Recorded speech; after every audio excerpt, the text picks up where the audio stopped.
चलिए आज एक कल्पना करते हैं। क्रिकेट के मैदान की बहुत ही अहम मैच चल रहा है, आखिरी ओवर है और एक तेज बाउंसर आती है, बल्लेबाज पूरी तरह से बीट हो जाता है। हाँ, और तभी विकेट कीपर गेंद पकड़कर जोरदार अपील करता है। बिल्कुल, और अंपायर की उंगली उठ जाती है, मतलब आउट।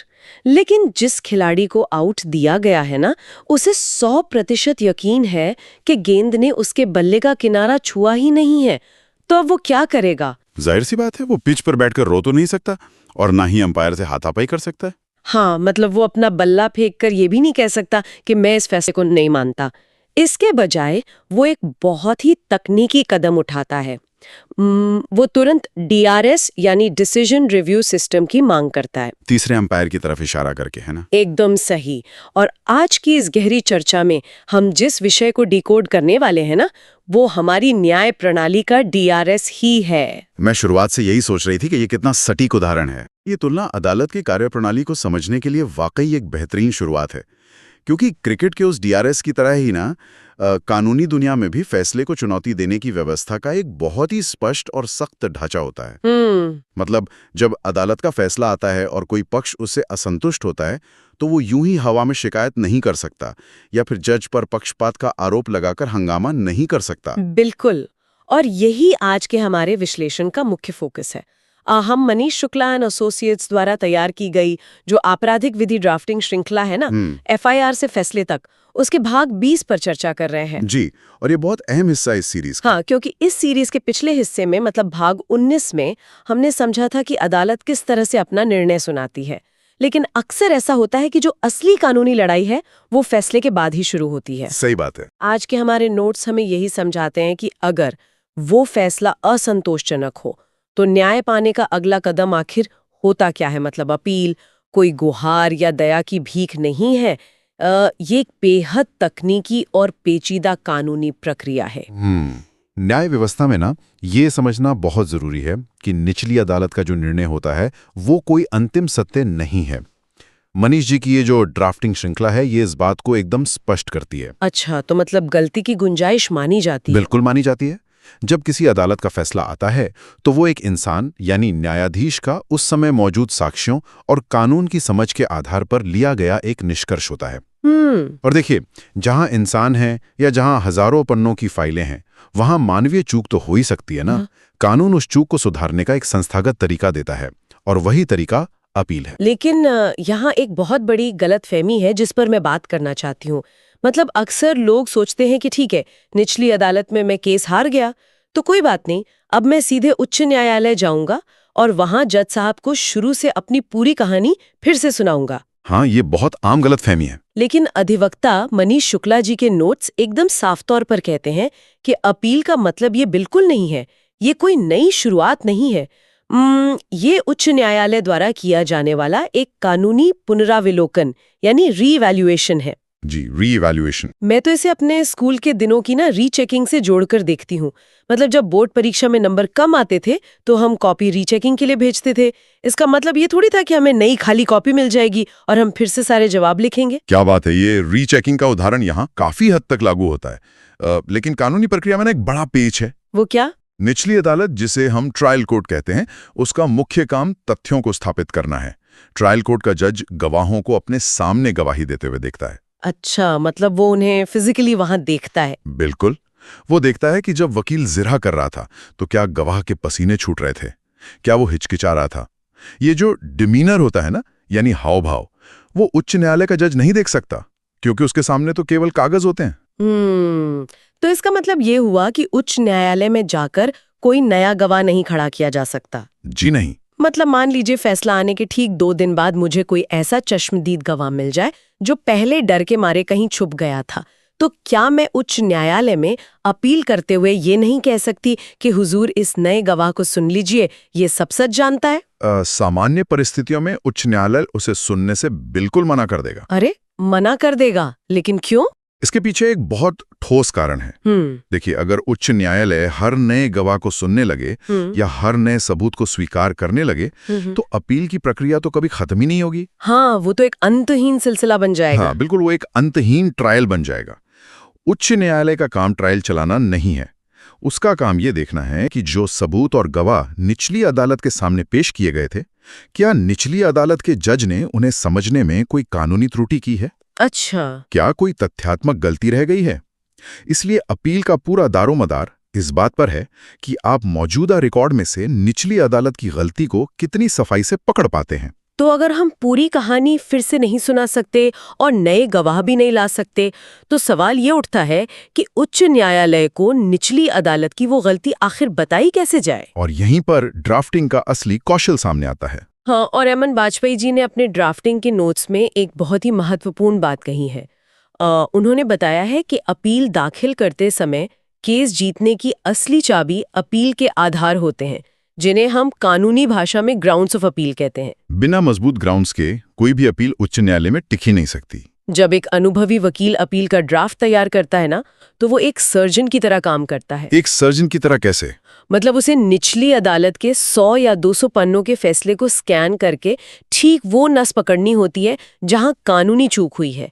आप अपील में ऐसे नहीं लिख सकते कि निचली अदालत का जज समझदार नहीं था या मुझे ये फैसला अन्यायपूर्ण लगता है। हाँ, वो तो कोई ठोस बात नहीं हुई। आपको बिंदुवार तरीके से बताना होता है कि गलती आखिर हुई कहाँ है। और सीरीज में इन गलतियों को मुख्य रूप से 3 भागों में बांटा गया है। पहला कि क्या साक्ष्यों का सही मूल्यांकन नहीं किया गया, दूसरा कि क्या कानून का गलत प्रयोग हुआ, और तीसरा क्या किसी महत्वपूर्ण तथ्य को नजरअंदाज किया गया। जी, ये 3 मुख्य आधार है। मैं तीसरे बिंदु से शुरुआत करना चाहूंगी क्योंकि ये मुझे सबसे ज्यादा हैरान करता है। किसी महत्वपूर्ण तथ्य को नजरअंदाज किया जाना। मैं ये समझने की कोशिश कर रही हूँ कि अगर ट्रायल कोर्ट के जज के सामने सारे सबूत मेज पर रखे हुए थे, पूरी फाइल मौजूद थी, तो वो एक अहम तथ्य को कैसे नजरअंदाज कर सकता है? देखने में अजीब लगता है। मतलब क्या जजों से भी इतनी बड़ी चूक होती है? और क्या सिर्फ एक तथ्य के छूट जाने से पूरा का पूरा फैसला पलट सकता है? देखिए, सिर्फ फिल्मों वाले नजरिए से मत देखिए, जहां जज कोई भ्रष्ट इंसान है जो जानबूझकर सबूत छुपा रहा है। वास्तविकता ना बहुत अलग और काफी थकाऊ होती है। थकाऊ कैसे? कल्पना कीजिए कि एक हत्या या बड़े घोटाले का मामला है। पुलिस की जो चार्जशीट है वो 5000 पन्नों की है। उसमें 20 एनेक्स्चर्स हैं, फॉरेंसिक रिपोर्ट हैं, कॉल डेटा रिकॉर्ड हैं। बाप रे, 5000 पन्ने? हाँ, और कई बार पुलिस अपनी समरी या चालान में ना कुछ ऐसी बातों को छिपा जाती है जो आरोपी के पक्ष में होती हैं। मान लीजिए एनेक्स्चर डी में एक फॉरेंसिक रिपोर्ट दबी हुई है जो साफ कहती है कि मौके पर मिले फिंगरप्रिंट आरोपी के हैं ही नहीं। और क्योंकि फाइल इतनी मोटी है और शायद ट्रायल कोर्ट के वकील ने उस पर ज्यादा जोर नहीं दिया, तो जज की नजर उस पर पड़ी ही नहीं। बिल्कुल, अदालतें अक्सर उन तथ्यों पर ज्यादा ध्यान देती हैं जिन पर बहस की जाती है। अगर निचली अदालत ने अपने फैसले में उस फॉरेंसिक रिपोर्ट का जिक्र तक नहीं किया और केवल परिस्थितिजन्य साक्ष्यों के आधार पर व्यक्ति को दोषी करार दे दिया, तो ये एक बहुत बड़ी तथ्यात्मक गलती है। ओहो। न्याय प्रणाली में हर एक तथ्य ना जंजीर की कड़ी की तरह होता है। अगर वो फॉरेंसिक रिपोर्ट वाली कड़ी टूट गई तो अभियोजन पक्ष की पूरी कहानी बिखर जाती है। उच्च न्यायालय में अपील का एक बहुत ही मजबूत ग्राउंड बनता है। तो वकील इसी बात को उठाएगा? जी, अपील करने वाला वकील ठीक उसी एनेक्स्चर डी को हाईलाइट करेगा और कहेगा कि लॉर्डशिप, इस एक तथ्य को ना पढ़ने की वजह से पूरा फैसला दूषित हो गया है। ये तो वाकई आंखें खोलने वाला है। मतलब एक अच्छा वकील वो है जो 5000 पन्नों के भूसे में से वो एक सुई ढूंढ निकाले। एकदम सही। अच्छा, दूसरा आधार था कानून का गलत प्रयोग। ये थोड़ा तकनीकी लगता है। इसका क्या मतलब है कि कानून गलत लगा दिया गया? कानून कोई गणित का सीधा फॉर्मूला तो है नहीं कि 2 और 2 हमेशा 4 ही होंगे। कानून की जो व्याख्याएं हैं वो समय के साथ बदलती रहती हैं। उदाहरण के लिए, मान लीजिए किसी मामले में निचली अदालत ने किसी ऐसे पुराने कानून या धारा के तहत सजा सुना दी जिसे सुप्रीम कोर्ट ने 2 साल पहले ही असंवैधानिक घोषित कर दिया हो। अच्छा, ऐसा भी हो सकता है। बिल्कुल। या फिर पुलिस ने धोखाधड़ी की ऐसी धारा लगा दी जिसके आवश्यक तत्व उस केस में पूरे ही नहीं होते हो, और ट्रायल कोर्ट ने बिना इस कानूनी बारीकियों को परखे सजा दे दी। ऐसे में अपील का आधार ये बनता है कि यहाँ तथ्यों की नहीं बल्कि कानून की समझ की गलती हुई है। बिल्कुल, समझ गए। और पहला आधार था साक्ष्यों का सही मूल्यांकन न होना। ये तो शायद सबसे ज्यादा आम बात होगी। हाँ, ये बहुत आम है। मतलब मान लीजिए अभियोजन पक्ष का कोई स्टार गवाह है, लेकिन उसने जिरहा के दौरान 5 बार अपना बयान बदल दिया। फिर भी निचली अदालत ने कहा कि नहीं, ये गवाह भरोसेमंद है। तो क्या अपील में ये कहा जा सकता है कि इस गवाह पर भरोसा करना ही गलत था? एकदम सही। उच्च न्यायालय ये देखेगा कि क्या कोई भी सामान्य और तर्कसंगत व्यक्ति उस गवाह की इतनी विसंगतियों के बावजूद उस पर भरोसा करेगा। अगर जवाब ना है तो इसका मतलब है कि साक्ष्यों का मूल्यांकन मनमाने ढंग से किया गया है। ये भी एक बहुत ही ठोस ग्राउंड है। अब जब हमें ये समझ आ गया है कि अपील में गलतियां खोजी कैसे जाती हैं, जी। तो ये जानना भी बहुत जरूरी है कि इस प्रक्रिया को किन नियमों के तहत चलाया जाता है, खासकर तब जब देश का पूरा आपराधिक कानून ही बदल रहा है। इस ड्राफ्टिंग श्रृंखला में इसका स्पष्ट जिक्र किया गया है। जी हाँ, अब हम क्रिमिनल प्रोसीजर कोड यानी सीआरपीसी की दुनिया से बाहर आ गए हैं, नए कानूनों में आ गए हैं। बिल्कुल, हम भारतीय नागरिक सुरक्षा संहिता यानी बीएनएसएस के युग में प्रवेश कर चुके हैं। पहले जो अपील की प्रक्रियाएं सीआरपीसी की धारा 374 या अन्य धाराओं के तहत संचालित होती थी, वो अब नए बीएनएसएस के संबंधित प्रावधानों के तहत आ गई हैं। तो क्या इसका मतलब यह है कि अपील करने के तरीके ही बदल गए हैं? बुनियादी दर्शन तो वही है, लेकिन प्रक्रियात्मक बदलाव जरूर हुए हैं। धाराओं के नंबर बदल गए हैं, डिजिटल साक्ष्यों को प्रस्तुत करने के तरीके बदल गए हैं और कुछ मामलों में समय सीमा को लेकर भी काफी सख्ती आई है। मतलब वकीलों के लिए तो ये काफी मुश्किल समय होगा। एक वकील के लिए वाकई बहुत चुनौतीपूर्ण समय है, क्योंकि उसे अब पुराने और नए दोनों कानूनों के बीच संतुलन बनाकर ड्राफ्टिंग करनी होती है। ड्राफ्टिंग की इन बारीकियों के बीच ना सीरीज में एक और दिलचस्प बात सामने आती है। जब हम अपील शब्द सुनते हैं तो हमारे दिमाग में हमेशा एक मुजरिम आता है जो जेल की सलाखों के पीछे से अपनी बेगुनाही की गुहार लगा रहा है। आम धारणा तो यही है, लेकिन नोट्स हमें बताते हैं कि अपील का अधिकार केवल दोष सिद्धि यानी कन्विक्शन के खिलाफ आरोपी को ही नहीं मिलता है। अगर अदालत ने किसी आरोपी को बरी कर दिया है, मतलब एक्विटल दे दिया है, तो अभियोजन पक्ष यानी प्रोसिक्यूशन भी अपील कर सकता है। जी, दोनों पक्षों को अधिकार है। यहाँ मेरा एक सवाल है। एक पीड़ित व्यक्ति को तो न्याय चाहिए, वो अपील करे तो बात समझ में आती है, लेकिन सरकार या अभियोजन पक्ष क्यों इतनी जिद पकड़ता है कि एक बरी हुए इंसान को वापस जेल में डाला जाए? इसे जिद कहना गलत होगा।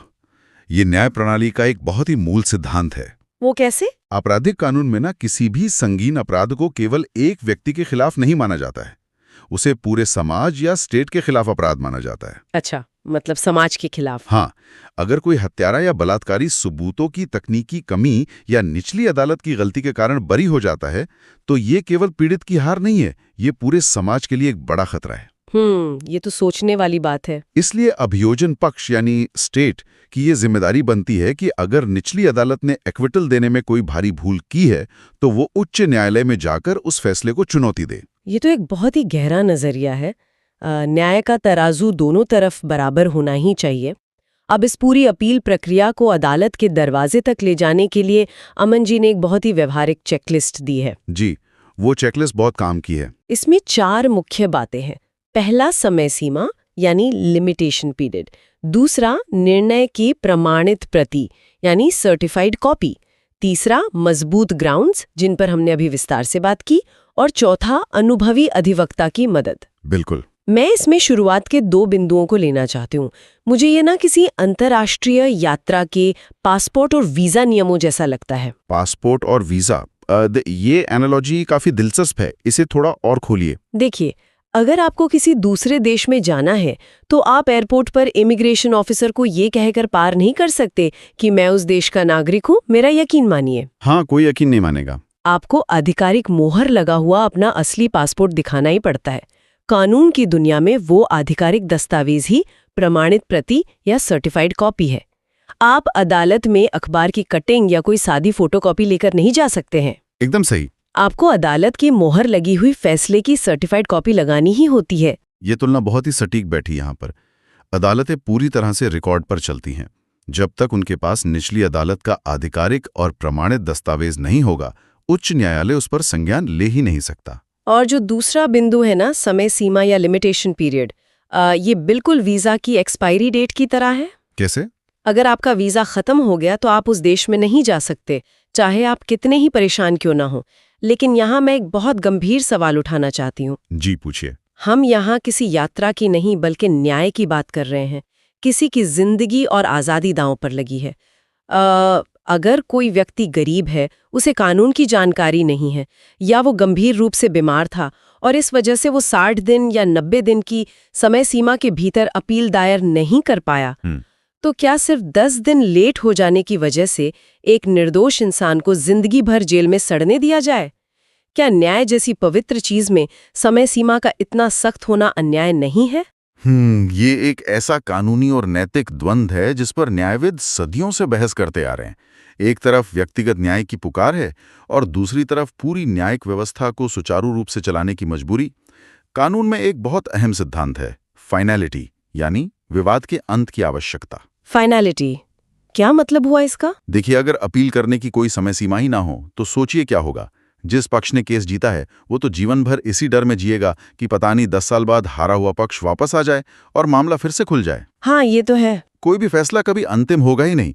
संपत्तियों के विवाद कभी नहीं सुलझेंगे, लोग कभी चैन से आगे नहीं बढ़ पाएंगे। व्यवस्था में एक स्थिरता लानी बहुत जरूरी है, इसीलिए ये लिमिटेशन पीरियड तय किया जाता है। लेकिन मेरी उस गरीब या बीमार आदमी वाली बात का क्या हुआ? क्या उसके लिए दरवाजे हमेशा के लिए बंद हो गए? नहीं, कानून कठोर जरूर है, लेकिन वो अंधा या अमानवीय बिल्कुल नहीं है। लिमिटेशन एक्ट की धारा 5 के तहत एक प्रावधान में, जिसे कॉन्डोनेशन ऑफ डिले या देरी को माफ करना कहते हैं। अच्छा, देरी माफ भी हो सकती है? हाँ, अगर कोई व्यक्ति समय सीमा के बाद अदालत पहुंचता है ना, तो वो एक अर्जी लगा सकता है कि उसे देरी क्यों हुई, लेकिन इसके लिए उसे पर्याप्त कारण यानी सफिशिएंट कॉज साबित करना होता है। पर्याप्त कारण से आपका क्या मतलब है यहाँ? इसका मतलब ये है कि आपको ये साबित करना होगा कि आप शारीरिक रूप से या किन्हीं ऐसी परिस्थितियों में फंसे थे कि अपील करना असंभव था, जैसे आप कई महीनों से कोमा में थे या कोई बड़ी प्राकृतिक आपदा आ गई थी। मतलब कोई ठोस वजह होनी चाहिए। बिल्कुल। आप ये नहीं कह सकते कि मैं अपना मन बना रहा था या मुझे अच्छा वकील नहीं मिला। अदालत ये देखती है कि देरी में कोई लापरवाही या बदनीयती तो नहीं थी। अगर कारण वाजिब है तो अदालत देरी माफ कर देती है और अपील सुन लेती है। चलिए, ये समझना बहुत राहत भरा है कि व्यवस्था में थोड़ा लचीलापन भी है, लेकिन ये भी साफ है कि पर्याप्त कारण को अदालत के सामने सही तरीके से साबित करना कोई आसान काम तो है नहीं। बिल्कुल आसान नहीं है। और शायद इसीलिए इस चेकलिस्ट का चौथा बिंदु सबसे अहम हो जाता है, किसी अनुभवी अधिवक्ता की मदद लेना, क्योंकि एक आम इंसान के लिए खुद से एनेक्शर डी खोजना, कानूनी गलतियां पकड़ना और फिर देरी की माफी का ड्राफ्ट तैयार करना, ये तो लगभग नामुमकिन है। एकदम नामुमकिन सा ही है। एक आम इंसान कानून की इस भूल भुलैया में बहुत आसानी से खो सकता है। ड्राफ्टिंग एक कला है और अपील की ड्राफ्टिंग तो शायद सबसे जटिल कलाओं में से एक है। और इसी जटिलता को ध्यान में रखते हुए ना, मनीष शुक्ला जी की टीम ने एक बहुत ही अच्छी व्यवस्था बनाई है। जब कोई व्यक्ति ऐसी कानूनी उलझनों में फंस जाता है तो उसे अक्सर समझ ही नहीं आता कि उसका पहला कदम क्या होना चाहिए। हाँ, वो घबरा जाता है। इसके लिए मनीष शुक्ला एंड एसोसिएट्स की तरफ से कानूनी सहायता नंबर जारी किया गया है। ये हेल्पलाइन नंबर है 9839036853। ये एक बहुत अच्छी पहल है, लेकिन क्या इस पर संपर्क करने का कोई तय तरीका भी है? क्योंकि देखिए, वकील आमतौर पर दिन भर अदालतों में बहुत व्यस्त रहते हैं। हाँ, इस बात का विशेष ध्यान रखा गया है। स्पष्ट रूप से बताया गया है कि इस नंबर पर यानी 9839036853 पर किसी भी कानूनी सलाह या सहायता के लिए प्राथमिक तौर पर केवल व्हाट्सएप मैसेज के माध्यम से ही संपर्क किया जाना चाहिए। अच्छा, सिर्फ मैसेज? हाँ, इससे टीम को आपकी समस्या पढ़ने और समझने का पूरा समय मिलता है, और अगर फोन पर बात करना नितांत आवश्यक हो ही जाए तो उसके लिए रात 8 बजे से 10 बजे के बीच का समय निर्धारित किया गया है। ये व्यवस्था सुनिश्चित करती है कि अदालत के समय में कोई बाधा भी ना आए और जरूरतमंद को सही मार्गदर्शन भी मिल जाए। ये एक बहुत ही व्यवस्थित और व्यवहारिक तरीका है। लिखित में अपनी समस्या भेजने से ना तथ्य भी बहुत स्पष्ट रहते हैं। तो अगर हम इस पूरी गहरी चर्चा को समेटें तो एक बात बिल्कुल शीशे की तरह साफ हो जाती है कि अपील कोई पुरानी फिल्म का रीमेक नहीं है जहां आप पूरी कहानी ही बदल देंगे। बिल्कुल नहीं। ये एक सर्जिकल प्रक्रिया है। ये कानून को एक दूसरा मौका देने का तंत्र है। हाँ, और ये दूसरा मौका आपको एक नई कहानी गढ़ने के लिए नहीं मिलता है, बल्कि जो पुरानी कहानी है उसे एक नए रणनीतिक दृष्टिकोण और ठोस कानूनी आधारों के साथ उच्च न्यायालय के सामने पेश करने के लिए मिलता है। अगर अपील सही ढंग से ड्राफ्ट की गई है ना, तो ये अन्याय को पलटने का सबसे बड़ा हथियार बन सकती है। लेकिन कानूनी तर्कश में केवल अपील ही एकमात्र तीर नहीं है।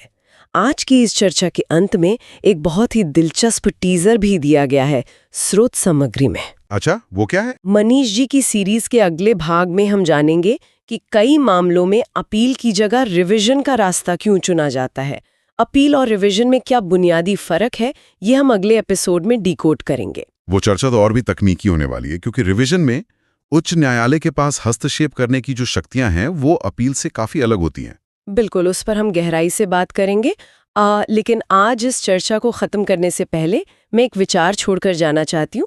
हमने शुरुआत क्रिकेट के उस डीआरएस वाले उदाहरण से की थी और पूरे समय ये स्थापित किया कि अपील निचली अदालत की गलतियों को सुधारने का एक जरूरी और महत्वपूर्ण दूसरा मौका है। इसमें तो कोई शक नहीं है। लेकिन यहाँ एक बहुत बड़ा विरोधाभास भी है।